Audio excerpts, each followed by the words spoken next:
జై శ్రీరామ్. అందరికీ నమస్కారం. వెల్కమ్ టు న్యూస్ అఖండ. నేను మీ కస్తూరి శ్రీధర్.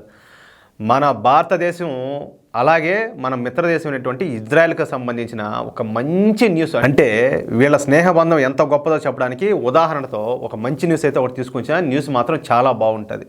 ఇంకా అసలు విషయానికి వస్తే, ఇజ్రాయెల్ అనగానే మనకు గుర్తుకొచ్చేది ఫస్ట్ ఏంటంటే యూదులు. నిజంగానే ఇజ్రాయెల్ అనేది యూదుల దేశమే.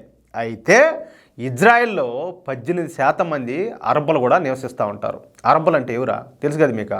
కానీ 77% మంది యూదులు నివసిస్తూ ఉండడం మూలంగా ఇజ్రాయెల్కు యూదు దేశం అనే పేరు వచ్చింది. నేను మీకు అర్థమయ్యేట్టుగా ఇంకొక ఎగ్జాంపుల్ చెప్తాను దీనికి సంబంధించి. ఇప్పుడు మన భారతదేశంలో మనోళ్ళు ఎవరన్నా అంటే ఇక్కడ ఉండేవాళ్ళు ఇది హిందువుల దేశం, ఇది హిందుస్థాన్ అని అన్నారనుకో, ఓయమ్మ ఇక్కడ ఉండేవాళ్ళకి నాయన మామూలు కాదు, వేల కోసి కదా చేప కదా గాట్లు కోసి మసాలా అది మిరప్పొడి పెడితే ఎట్టుంటుందా ఆ మారి ఉండేవాళ్ళందరికీ మండిపోతుంది బగ్గ బగ్గ బగ్గ బగ్గమని. అదే పాకిస్తాన్ వాళ్ళు మనల్ని ఏమంటారు, హిందుస్థాన్ ఏమంటారు, వాళ్ళు హిందువులు అది హిందుస్థాన్ అంటారు. కానీ అదే మాట భారతదేశంలో ఉండేవాళ్ళు అంటే అమ్మా అది ఇంకా మామూలుగా రాదు, వీళ్ళకు పెరకొచ్చాయి, అన్ని పెరకటాలు పుడతాయి, పక్షివాతం అంటారు చూడు. ఆ మాదిరి ఆ వాయువు వచ్చే వాళ్ళకి ఎట్లయితే ఫిట్స్ వచ్చే వాళ్ళకి ఎట్లయితే పెరకటాలు పుడతాయో ఆ మాదిరి వాళ్ళకి అందరికి పెరకటాలు పుడతాయి. కానీ ఇక్కడ ఉండేవాళ్ళు మళ్ళీ ఈ పాకిస్తాన్ ప్రేమికులు ఉంటారు చూడు, వాళ్ళనే ఎక్కువగా ప్రేమిస్తూ ఉంటారు. కానీ వీళ్ళు ఒప్పుకోరు ఇది హిందుస్థాన్ అంటే. వాళ్ళు మాట్లాడతారు ఏది భారతదేశాన్ని హిందుస్థాన్ అని, కానీ వీళ్ళు ఒప్పుకోరు. అది మన దౌర్భాగ్యం. ఆ మారి ఏంటంటే ఇజ్రాయెల్కు యూదు దేశం అని చెప్పి పేరు వచ్చింది. ఇక ఈ యూదుల చరిత్ర కూడా అతి పురాతనమైన చరిత్ర. మన హిందూ మతం తర్వాత అతి పురాతనమైన మతంగా యూదు మతాన్ని చెప్తూ ఉంటారన్నమాట. వాళ్ళ దేవుడి పేరు యెహోవా.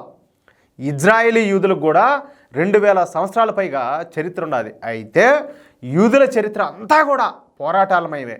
యూదుల చరిత్ర అంతా కూడా ఈ యూదుల రక్తంతో నిండిపోయి ఉంటుంది.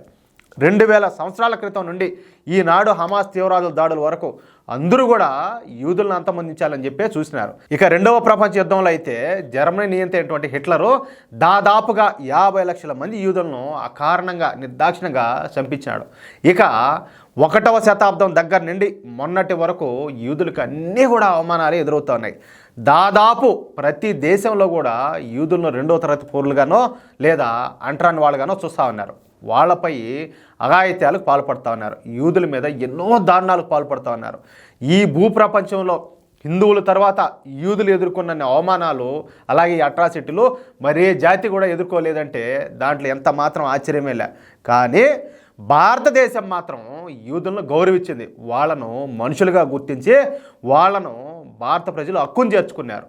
ఇప్పుడు ఇవే వ్యాఖ్యలను ఇజ్రాయెల్ ప్రధాని ఈ బెంజమిన్ నెతన్యాహు పేర్కొన్నారనమాట. ఆయన మాట్లాడుతూ మమ్మల్ని గౌరవించి హక్కును చేర్చుకున్న దేశం భారతదేశమే. మా యూదుల ఉనికి గుర్తించి మమ్మల్ని అభిమానించిన దేశం భారతదేశం. ఒక్క భారతదేశంలోనే యూదు వ్యతిరేకత లేదు. యూదులు ఎవ్వరు కూడా భారత్లో యూదు వ్యతిరేకతను అయితే ఎదుర్కోలేదు. గత 2000 సంవత్సరాల నుంచి యూదులతో భారతీయులు స్నేహపూర్వకంగానే ఉన్నారు. అందుకు భారతీయులకు ధన్యవాదాలు తెలుపుతున్నానంటే ఇజ్రాయెల్ ప్రధాని బెంజమిన్ నెతన్యాహు అయితే కీలక వ్యాఖ్యలు చేశారు. అయితే బెంజమిన్ నెతన్యాహు ఏంటంటే ఈ వ్యాఖ్యలను ఇప్పుడుగా చేసింది. 2018లో భారత పర్యటనకు వచ్చిన సందర్భంగా ఈ నెతన్యాహు ఏంటంటే ఈ వ్యాఖ్యలు చేసినారు. అయితే అప్పటి ఈ వ్యాఖ్యలు ఏంటంటే ఇప్పుడు మళ్ళా వైరల్ అవుతా ఉన్నాయి సోషల్ మీడియాలో పెద్ద ఎత్తున. మామూలుగా అయితే కాదు. అట్లా ఇజ్రాయెల్కు భారతదేశానికి అంత గొప్ప స్నేహబంధం ఉండాలి. ఈ వీడియోపై మీ యొక్క అమూల్యమైన అభిప్రాయాలను దయచేసి ప్రతి ఒక్కరు కూడా కామెంట్ రూపంలో తెలియజేయాలని చెప్పి కోరుకుంటూ, అలాగే ఈ వీడియో నచ్చితే దయచేసి లైక్ చేయండి. అలాగే మీకు కనీసం ఒక్కరికైనా ఒక గ్రూప్లో అయినా కూడా ఈ న్యూస్ని షేర్ చేయండి. ఇంతవరకు మన ఛానల్ ఎవరైనా సబ్స్క్రైబ్ కన్నా చేసుకోకుండా ఉంటే దయచేసి ప్రతి ఒక్కరు మన ఛానల్ సబ్స్క్రైబ్ చేసుకోండి. ప్లీజ్ సపోర్ట్ చేయండి. అలాగే మేము అందించే ఇలాంటి ఎన్నో ఇంట్రెస్టింగ్ వార్తలను ఎప్పటికప్పుడు పొందడం కోసం తప్పనిసరిగా బెల్ సింబల్ అయితే క్లిక్ చేయండి. ప్లీజ్ కోఆపరేట్ చేయండి. జై శ్రీరామ్.